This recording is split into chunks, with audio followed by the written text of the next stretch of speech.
তুমি কি কখনো ভেবেছ স্কুলের সবচেয়ে মেধাবী ছাত্র বা ছাত্রীটাই কেন সবসময় সবচেয়ে ধনী হয় না?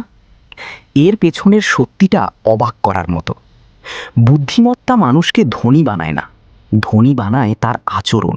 মেধাবী মানুষরা প্রায়ই নিখুঁত পরিকল্পনার জন্য অপেক্ষা করে। তারা প্রতিটি সিদ্ধান্ত নিয়ে অতিরিক্ত ভাবে, প্রতিটি ঝুঁকি নিয়ে ভাবে, প্রতিটি সম্ভাব্য ভুল নিয়েও ভাবে। কিন্তু তারা যখন এখনো ভাবতেই ব্যস্ত, তখন তুলনামূলক কম মেধাবী একজন মানুষ ইতিমধ্যেই কাজ শুরু করে দিয়েছে।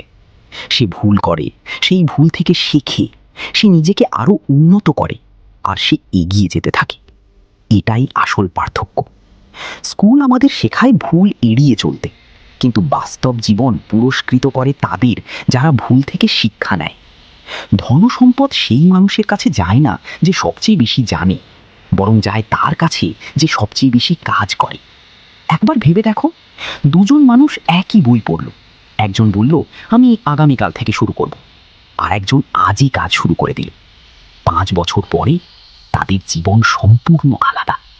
কারণ একজন বেশি বুদ্ধিমান ছিল বলে নয়, বরং একজন বেশি সাহসী ছিল বলে। এটাই আজকের শিক্ষা। সবকিছু জানার অপেক্ষায় বসে থেকো না, কারণ কখনোই মনে হবে না যে তুমি পুরোপুরি প্রস্তুত। সবচেয়ে ধনী মানুষরা সবসময় সবচেয়ে মেধাবী নয়।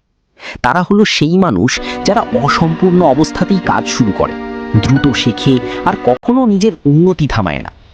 তাই নিজেকে আজ একটি প্রশ্ন করো, তুমি কি শুধু জ্ঞান সংগ্রহ করছো, নাকি সত্যি সেই জীবন গড়ে তুলছো যার স্বপ্ন তুমি এতদিন ধরে দেখছো?